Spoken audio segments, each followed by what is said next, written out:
សួស្តីប្រិយមិត្តទស្សនិកជនជាទីមេត្រីបងប្អូនបាទការប្រកួតធំកន្លងផុតទៅហើយបងប្អូនបាទរត់សាប់ទៅបណ្ដងបន្តិចហើយបងបាទហើយដូចជាការប្រកួត FC Barcelona ទៅប៉ះគ្នាជាមួយនឹង Real Madrid បាទកន្លងផុតទៅហើយលទ្ធផលបាទ2-3ធ្វើឲ្យ Barcelona ឈ្នះពានរង្វាន់កូប៉ាផងដែរបងប្អូនបាទដូចជា15-16សម័យកាលបងប្អូនបាទពានរង្វាន់របស់ FC Barcelona បាទចំនួនគូសងសឹករៀននៅតែចាញ់ Barcelona ហើយក៏លេចទៅមើល Manchester United វិញបងប្អូនបាទ Man U តាំងពីអត់លោកគ្រូ Robert Amorim វិញបាទក៏បានត្រឹមតែចាញ់ដែរបាទហើយ Man U ក៏ងាប់ក្រោមធ្វើជើងរបស់ Brighton លទ្ធផល2-0ផងដែរបាទដោយសារចាញ់ពេកហើយបងប្អូនបាទហើយបើនិយាយពីការដឹកនាំរបស់លោកគ្រូបាទបំរុងគឺ David Richard បាទដូចជាមិនល្អទេបាទហើយក៏អត់ទាន់ច្បាស់ការណាមួយដែល Man U នឹងចាប់តែងលោកគ្រូបង្វឹក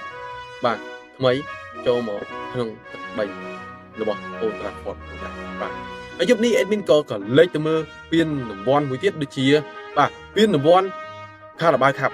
ក្នុងការប្រកួត Yugoslavia ឬប៉ះគ្នាជាមួយនឹង Mikio Man City បាទគូនេះក៏មានភាគរយខ្ពស់រៀងខ្លួនដែរបងប្អូនបាទសម្រាប់ក្នុងពានរង្វាន់នេះណាបាទពានរង្វាន់នេះហើយគូទី2ដូចជាលីកកំពូលអាល្លឺម៉ង់បាទលីកកំពូលអាល្លឺម៉ង់នេះក៏ល្អដែរបងប្អូនបាទដូចជាដកម៉ាន់ប៉ះជាមួយនឹងWerder Bremen បាទគូនេះល្បាក់គ្នាដែរមិនតែ admin នៅតែរំពឹងទៅលើបាទដកម៉ាន់ក៏មានភាគរយខ្ពស់ក្នុងការប្រកួតនៃពានរង្វាន់លីកអាល្លឺម៉ង់នេះផងដែរបាទហើយគូដែល admin ឲ្យទៀតដូចជា Mikel Man City បាទ Mikel Man City admin ឲ្យបងវាយទៅបាទបងប្អូនវាយលេងទៅខាង Mikel ហើយយប់នេះបាទហើយឬក៏ over បាទប្រហែលដែរតោះបងប្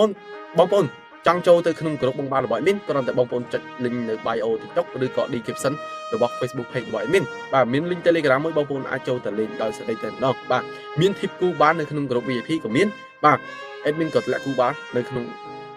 ក្រុមរបស់ admin ផងដែរបងប្អូនបាទកុំភ្លេចវីដេអូជាមួយ admin ទាំងគ្នាបាទចង់បាន8គូបានពិសេស admin នឹងធ្វើគូជារៀងរាល់ថ្ងៃចែកជូនបងប្អូនលេងទាំងគ្នាមាន promotion ពិសេសៗផងដែរបងប្អូនបាទគុណសូមជម្រាបលាជួបគ្នានៅវីដេអូក្រោយ